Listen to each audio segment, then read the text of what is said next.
Hello, Patriots, and welcome to a new program called An American Conversation.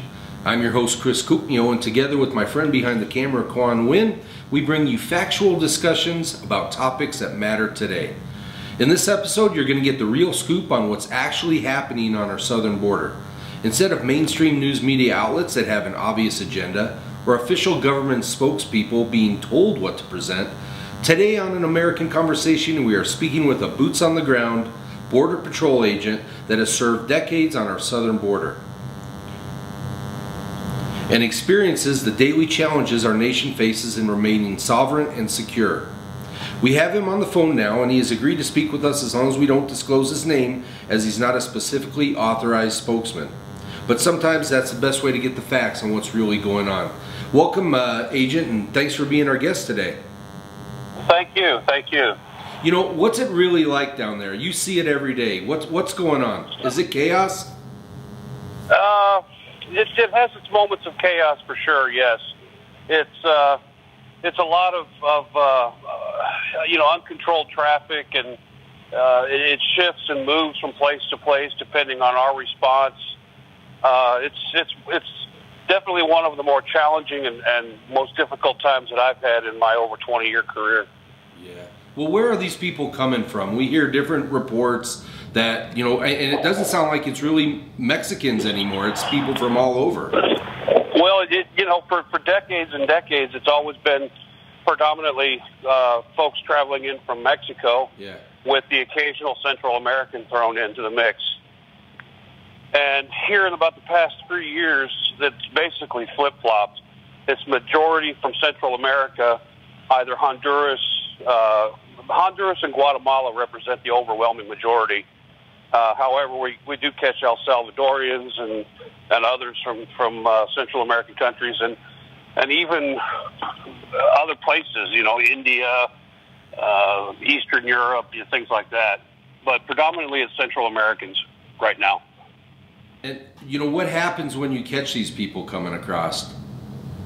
Well, we're so overwhelmed at the moment that they call and try to get space for them if they're adults and in a detention facility pending their removal.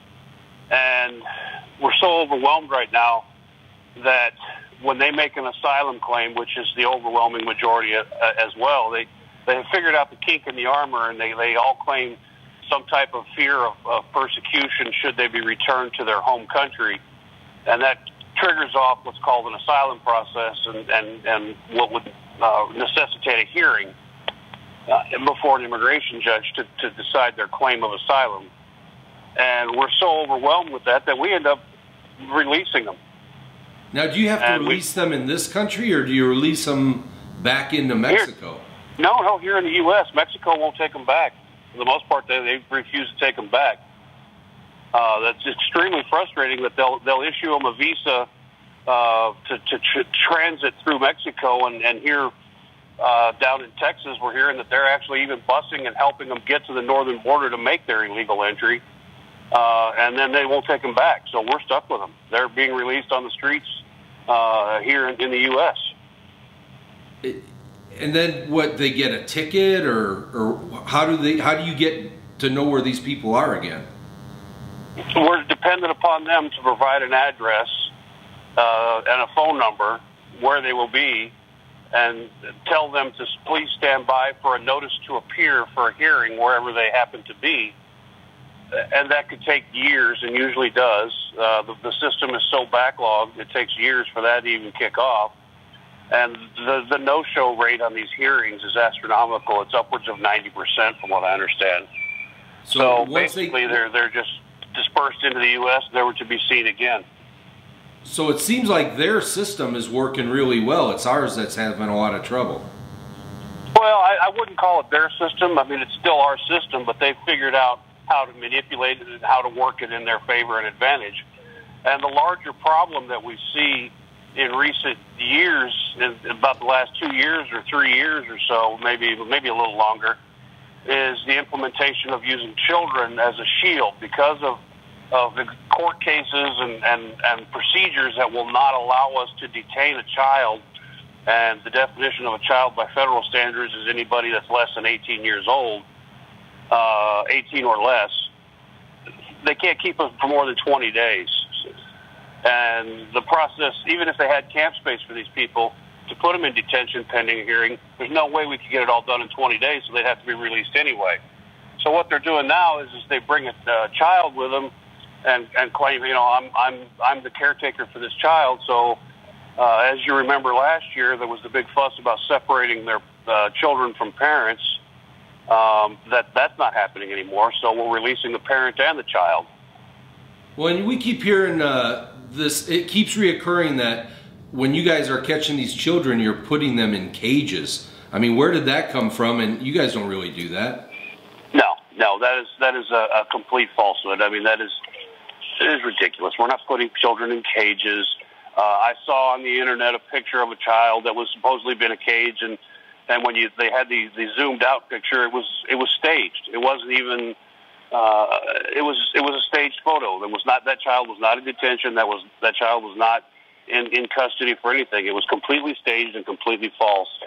The agents that are charged with the caretaking of these children and these so-called family units, we bend over backwards trying to accommodate them. It's not fun. I mean, I'll give them that. It's not fun. They're sitting in overpacked facilities and going through a very arduous process, but we're not animals, and we're not treating them like some sort of subhumans or anything like that. It's quite the opposite, if you ask me.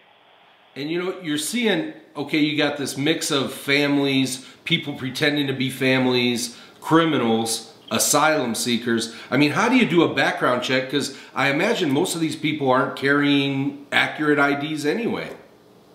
Well, a majority of them have been carrying a birth certificate. It's called a RENAP, and I don't remember what that acronym stands for. It's in Spanish. It's RNAP, RENAP, and it's basically a birth certificate type document. However, we have no access to check the validity of these documents. I don't know what the security features are. It's hard to decipher fact from fiction on these things, but they are carrying something. But the problem is, and I haven't really noticed this myself, but I have heard of recycling these children back into Mexico so they can use them again for another parent. Oh my God. And come back again. Now, how true that is, I don't know, but I've heard that on a couple of occasions. When you get these the gang members like the MS-13, and they're a brutal bunch of guys, are you looking for tattoos? Is that how are you identifying them? Well, for the longest time they were real easy to pick out. They had all these different tattoos, these Mara Salvatrucha. The number 13 was real prevalent. It was pretty easy to spot them, and they know that. And I think they've begun to shy away from tattooing and marking themselves in such a public way. We look for criminal history and any type of indication that they are part of a gang. And it's hard to do. Not every single person that affiliates themselves with MS-13 has had a criminal history here in the United States that we can easily identify. So it's some of the older folks, it's easy to pick out and say, there's an MS-13 right there.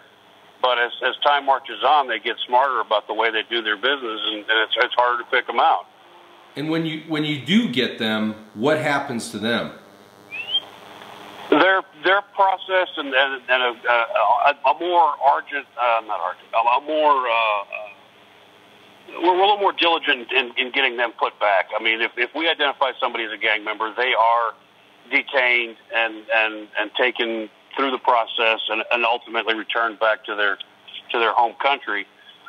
And of course, they get back home and turn around and try it again. Yeah. But what makes it so difficult is that we are so tied up with these so-called family units that we're not out where we need to be looking. So they send a family unit over, and next thing you know, we're busy trying to babysit them and keep track of them, and we don't have any time to go looking for the ones that need to be caught. So it's easier for them to get in. Hey, Agent, I got so many more questions for you. Can I call you back next week and do this one more time? That would be fine. I'm more than happy to talk to you again. Yeah, thank you. We appreciate what you're doing on the southern border, and we'll be back next week with more American Conversation.